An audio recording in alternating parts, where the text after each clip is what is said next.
తెలంగాణ రాష్ట్ర ప్రభుత్వం ప్రకటించిన 2026, 2027 బడ్జెట్టు రైతులకు నామాలు పెట్టే విధంగా ఉందని తెలంగాణ రైతు సంఘం అభిప్రాయపడతా ఉంది. నిన్ననే మన రాష్ట్ర ముఖ్యమంత్రి గారు రేవంత్ రెడ్డి గారు మాట్లాడుతూ ఈ సంవత్సరాన్ని రైతునామ సంవత్సరంగా ఆయన ప్రకటించారు.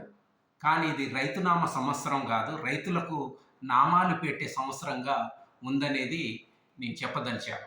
ఎందుకంటే ఈ బడ్జెట్‌లో గత సంవత్సరం కంటే కేటాయించిన బడ్జెట్ తక్కువగా ఉంది. వ్యవసాయ శాఖకు, అదే రకంగా దాని అనుబంధ శాఖలకు గత సంవత్సరము 24,439 కోట్లు కేటాయిస్తే, ఈ సంవత్సరం బడ్జెట్‌లో అంటే 2026-27 బడ్జెట్‌లో 23,179 కోట్ల రూపాయలు కేటాయించడం జరిగింది.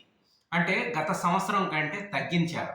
అదే రకంగా పశుసంవర్ధక శాఖకు గత సంవత్సరము 1,674 కోట్ల రూపాయలు కేటాయిస్తే, ఈ సంవత్సరము 1,529 కోట్ల రూపాయలకు కుదించడం జరిగింది.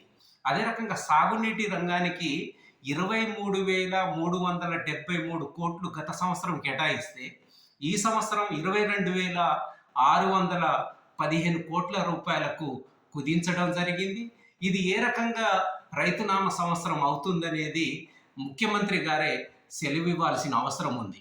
అదే రకంగా బడ్జెట్ లోతుల్లోకి వెళ్ళి పరిశీలన చేస్తే రైతుల్ని గందరగోళం చేసే విధంగా ఉంది. మన తెలంగాణ రాష్ట్రం చూసినట్లయితే ఇటీవల ఆత్మహత్యలు పెరుగుతూ ఉన్నాయి.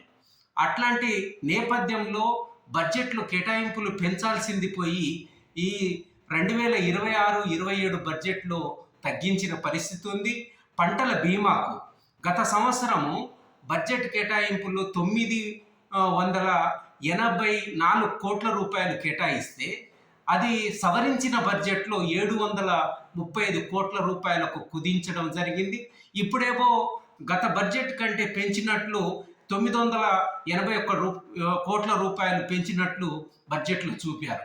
మరి గత పంటల బీమా దాదాపు ప్రతి సంవత్సరం 5-6 లక్షల ఎకరాలలో పంటలు నష్టపోతూ ఉంటే, ఈరోజు కేంద్ర ప్రభుత్వము బీమాకు సంబంధించి మనం అడాప్ట్ చేసుకోలేదు, దాని నుంచి బయటకు వచ్చాము.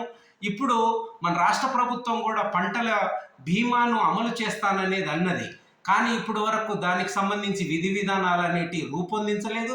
అందుకనే పంటల బీమాకు సంబంధించి మరిన్ని నిధులు పెంచాల్సిన అవసరం ఉందని నేను చెప్పదలిచాను.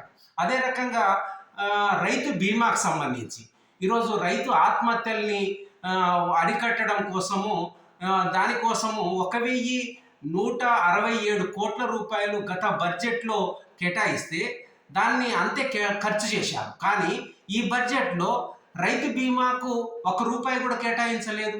అంటే రైతులకు సంబంధించిన బీమా అనేది అమలు చేస్తుందా చేయదనేది ఇందులో బడ్జెట్ అంకెలు చూస్తే మనకు అర్థమవుతా ఉంది. అగ్రికల్చర్ యూనివర్సిటీ అంటే ప్రొఫెసర్ జయశంకర్ అగ్రికల్చర్ యూనివర్సిటీకి గత సంవత్సరము 18 కోట్ల రూపాయలు కేటాయిస్తే, సవరించిన బడ్జెట్లో 14 కోట్ల రూపాయలు మాత్రమే ఖర్చు చేశారు.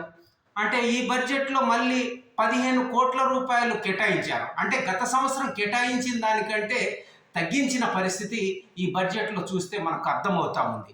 అదే రకంగా శ్రీ కొండ లక్ష్మణ్ బాపూజీ హార్టికల్చర్ యూనివర్సిటీకి సంబంధించి గత సంవత్సరము 4,38,00,000 రూపాయలు కేటాయిస్తే అంతే ఖర్చు చేశారు. మరి ఈ బడ్జెట్లో దాన్ని 4 కోట్ల రూపాయలకి కుదించడం జరిగింది. అంటే హార్టికల్చర్ విస్తీర్ణం పెంచాలనేది మన వ్యవసాయ శాఖ మంత్రి గారు చెప్తా ఉన్నారు. మరి బడ్జెట్ కేటాయింపులలో చూసినట్లయితే ఈ విధంగా ఉంది. అదే రకంగా ఫామ్ మెకనైజేషన్కి సంబంధించి పోయినసారి బడ్జెట్లో 25 కోట్ల రూపాయలు కేటాయిస్తే దాన్ని 19 కోట్లు మాత్రమే ఖర్చు చేశారు. ఈ బడ్జెట్లో మళ్ళీ 25 కోట్ల రూపాయలు కేటాయింపులు చూపారు. అంటే ఒకవైపు కేటాయిస్తూనే మళ్ళీ ఆ డబ్బుల్ని ఖర్చు చేయట్లేదు. రైతు వేదికలు, మన రాష్ట్రంలో రైతు వేదికలకు గత బడ్జెట్లో నిర్వహణ కోసము 43 కోట్ల రూపాయలు కేటాయిస్తే 32 కోట్ల రూపాయలు మాత్రమే ఖర్చు చేశారు. ఈ బడ్జెట్లో ఒక్క రూపాయి కూడా కేటాయింపులు అనేటి బడ్జెట్లో చూపలేదు.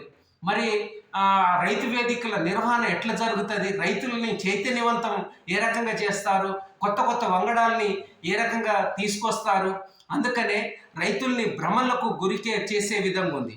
అదే రకంగా సీడ్ కార్పొరేషన్కు 106 కోట్ల రూపాయలు గత బడ్జెట్లో కేటాయిస్తే దాన్ని 79 కోట్ల రూపాయలు మాత్రమే ఖర్చు చేశారు. మరి ఈసారి 109 కోట్లు అంటే గతం కంటే పెంచినట్లు చూపారు. అంటే ఈ ప్రభుత్వం, కాంగ్రెస్ ప్రభుత్వం గతంలో కేటాయించిన డబ్బుల్ని కూడా ఖర్చు చేయట్లేదనేది మనం దీన్ని చూస్తే అర్థమవుతా ఉంది. అదే రకంగా వ్యవసాయ కమిషన్కు 1 కోటి రూపాయలే కేటాయించారు, ఖర్చు చేశారు, మళ్ళీ 1 కోటి రూపాయలు మాత్రమే కేటాయించడం జరిగింది. మార్కెట్ ఇంటరాక్షన్ కోసం 10 కోట్ల రూపాయలు పోయినసారి కేటాయించారు, 7 కోట్లు మాత్రమే ఖర్చు చేశారు.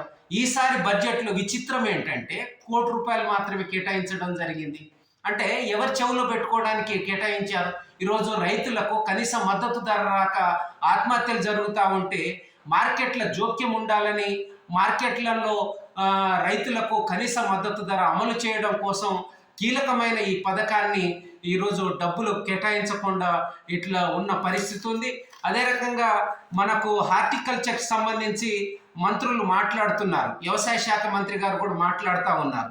కానీ మైక్రో ఇరిగేషన్లకు, అదే రకంగా గ్రీన్ హౌజు, ఫాలీ హౌజు, షెడ్ల కోసం వీటికి సంబంధించి కేటాయింపులకు సంబంధించి చూసినట్లయితే పోయినసారి 10 కోట్ల రూపాయలు కేటాయించడం జరిగింది. దాన్ని 1 రూపాయి కూడా ఖర్చు చేయలేదు. ఇప్పుడు కేవలం 3 లక్షల రూపాయలు మాత్రమే, 30 లక్షలు మాత్రమే కేటాయింపులు చూపారు.